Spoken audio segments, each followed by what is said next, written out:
2025 সালে এসে ওখানে অনেক মানুষই মনে করে সোশ্যাল মিডিয়াতে যা দেখানো হয় সেটাই শেষ কথা, মানে সেটাই ঠিক। একজন একটু লাক্সারিয়াস লাইফ দেখাচ্ছে, কেউ যারা দামি রেস্টুরেন্টে খাইতে যাচ্ছে, তো ওটাই বোধহয় ঠিক, ওই বোধহয় এইভাবে জীবনযাপন করে, ও তো বড়লোক, আমি তো গরিব, এটা ভেবে ডিপ্রেশনে চলে যায়। আসসালামু আলাইকুম, welcome back to my page chaos moments. একটা নতুন ব্লগে আপনাদের স্বাগত। 2024 সালের লাস্টের দিন, অর্থাৎ 31শে ডিসেম্বরের ব্লগ এটা। 2025 সালে আপলোড হচ্ছে। তো আমি ব্লগটা বেশ সকাল সকাল শুরু করেছিলাম। তো সকালের খাওয়া দাওয়া শেষ করতে না করতে আম্মু পিঠা বানানোর জন্য রেডি হয়ে গেল, কলা পিঠা বানাচ্ছে। তো আজকে সারাদিনের কাজকর্ম এবং 31st নাইটের পার্টি দিলাম বা কি আয়োজন ছিল ওটা নিয়ে আজকে সারাদিনের ব্লগ।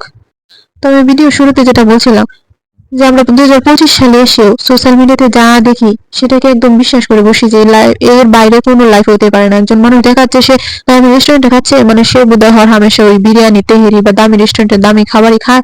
ও বোধহয় ভাত মাছ মাংস আমাদের মতো খায় না।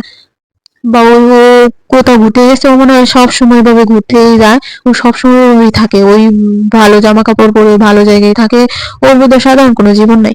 কিন্তু একটা বিষয় মনে রাখবেন, আমরা সোশ্যাল মিডিয়াতে যখন যাই পোস্ট করি, আপনিও পোস্ট করেন, তখন আপনি চেষ্টা করেন আপনার যা আছে সেটাকে সবচেয়ে সুন্দরভাবে, সবচেয়ে ভালোভাবে উপস্থাপন করা। একজন কন্টেন্ট ক্রিয়েটর বলেন বা এমনিতে যারা সোশ্যাল মিডিয়ায় পোস্ট করতেছে তারা বলেন, সবাই কিন্তু এই চেষ্টাটাই করে।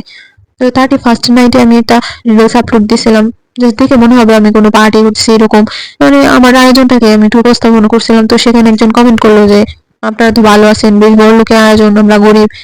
মানে সে বোধহয় একটু আমার সাথে তুলনা করে কষ্ট পাইলো, বা ভিডিওটা দেখে হয়তো কিছু একটা ভাবছে, বড়লোকই কিছু ওর জন্য।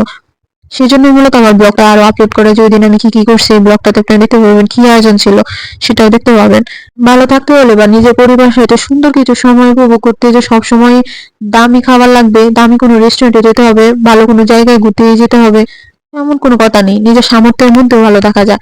যেমন আমি ওই 31st নাইটের আয়োজনের মধ্যে রেখেছিলাম মসুর ডালের পেঁয়াজু, আম্মুর সকালে বানানো পিঠা, মটর সিদ্ধ আলুর সাথে ভাজা, সাথে ছিল বাঁধাকপির পাকোড়া। মানে মুড়ি মাখানোর আয়োজন, মুড়ি মাখানোর জন্য টাকাগুলো আবার আমি আমার বোন আর ভাইয়ের কাছ থেকে নিয়েছিলাম, যে টাকা দিয়ে মুড়ি আনবো। এগুলাই মানে আপনি আপনার সামর্থ্যের মধ্যে সুখ খুঁজে পাবেন যদি আপনি চান। আর আপনি যদি আরেকজনের লাক্সারিয়াস লাইফ থেকে কষ্ট পান যে ও ভালো আছে আমি এরকম আছি, তাহলে আপনি শুধু কষ্টই পাবেন। এই যে লাইটিং গুলা, এগুলো আমার ভাইয়েরও খুব শখ করে এগুলা কালেক্ট করে, তো এগুলাই আর ফোনে গান চালিয়ে আমরা এই মুড়ি মাখা দিয়ে ওই সন্ধ্যাটা বেশ সুন্দর করে রাঙিয়ে তুলেছিলাম, জানেন। মানে ভালো থাকতে হলে আপনাকে সবসময় যে বড়লোকের আয়োজনই লাগবে এমন কিছু না। নিজের সুখটা আপনার সামর্থ্যের মধ্যে খুঁজে নেন, দেখবেন অনেক ভালো থাকবেন। আরেকজনেরটা দেখে ঈর্ষান্বিত না হয়ে নিজের ভালোটা জাস্ট নিজের সামর্থ্যের মধ্যে খুঁজেন, আপনি আসলেই অনেক ভালো থাকবেন।